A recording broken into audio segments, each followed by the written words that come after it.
Hi കൂട്ടുകാരെ, പൊന്നീസ് കോർണറിന്റെ പുതിയൊരു വീഡിയോയിലേക്ക് എല്ലാവർക്കും സ്വാഗതം.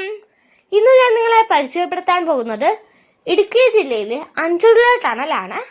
അപ്പോൾ നമുക്ക് നേരെ വീഡിയോയിലേക്ക് പോകാം. ഇടുക്കി ജില്ലയിലെ പ്രധാന പട്ടണമായ കട്ടപ്പനയിൽ നിന്നും 9 കിലോമീറ്റർ മാത്രം അകലെയാണ് അഞ്ചുരുളി ടണൽ സ്ഥിതി ചെയ്യുന്നത്.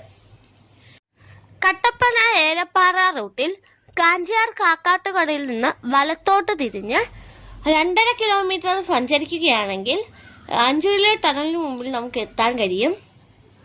അഞ്ചുരുളി എന്ന പേര് കേൾക്കുമ്പോൾ നമുക്ക് പല സംശയങ്ങളാണ്.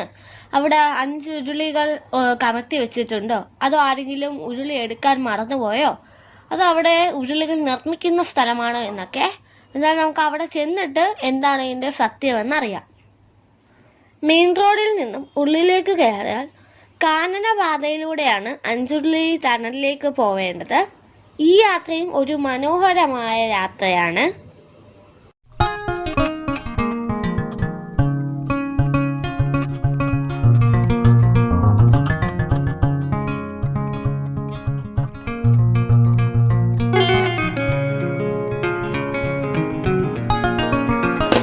അങ്ങനെ ഞങ്ങൾ അഞ്ചുരുളിയിൽ എത്തിയിരിക്കുകയാണ്. അധികം തിരക്കില്ലാത്ത ഒരു വിനോദസഞ്ചാര കേന്ദ്രമാണ് അഞ്ചുരുളി. ഇടുക്കിയിൽ വരുന്ന പല വിനോദസഞ്ചാരികളും അഞ്ചുരുളി ടണലിലേക്ക് വരാറില്ല. നല്ല ടൂറിസം സാധ്യതയുള്ള ഒരു സ്ഥലമായിട്ട് കൂടി ഇവിടെ അധികം പ്രമോഷനൊന്നും കിട്ടുന്നില്ല. ഇയോവിൻ്റെ പുസ്തകം പോലുള്ള സിനിമകൾ ഇറങ്ങിയതിനു ശേഷമാണ് കുറച്ചെങ്കിലും വിനോദസഞ്ചാരികൾ ഇവിടേക്ക് എത്തിത്തുടങ്ങിയത്. ഒരർത്ഥത്തിൽ ഇടുക്കി ഡാമിന്റെ തുടക്കം ഇവിടെ നിന്നാണ് എന്ന് വേണമെങ്കിൽ നമുക്ക് പറയാം. കാരണം ഇതുവരെയാണ് ഇടുക്കി ഡാമിന്റെ റിസർവെയർ ഉള്ളത്.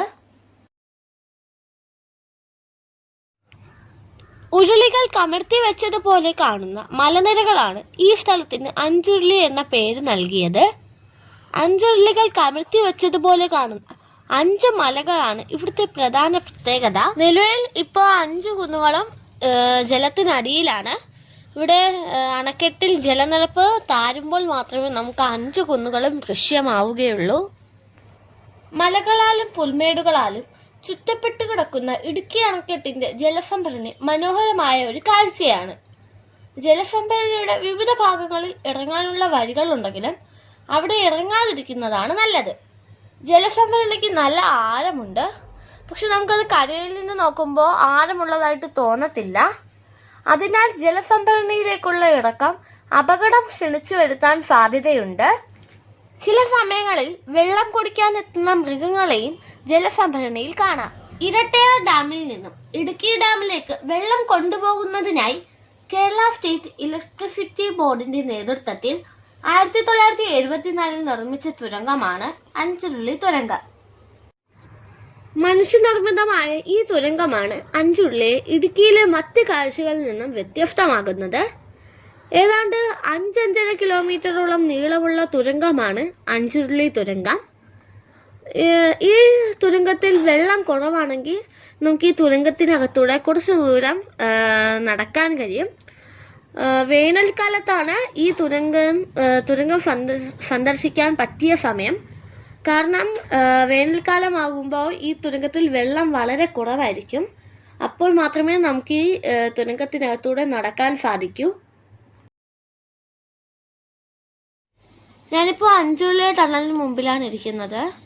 ഇതാണ് അഞ്ചുരുളി ടണലിൽ നിന്നും ഒഴുകി വരുന്ന വെള്ളം റിസർവോയറിലേക്ക് പതിക്കുന്ന സ്ഥലം. ഇപ്പം മഴക്കാലമായതുകൊണ്ട് നല്ല ഒഴുക്കുണ്ട്. ഇല്ലെങ്കിൽ നമുക്ക് തുരങ്കത്തിനകത്തൊക്കെ പോയി നിങ്ങളെ തുരങ്കത്തിനകമൊക്കെ കാണിക്കാൻ പറ്റുമായിരുന്നു. വരിക്കലുള്ള പാറകളുള്ളൊരു സ്ഥലമാണിത്. അതുകൊണ്ട് ഇവിടെ വരുന്ന സഞ്ചാരികൾ വളരെ ശ്രദ്ധിച്ച് വേണം അഞ്ചുരുളി ടണലൊക്കെ കാണേണ്ടത്.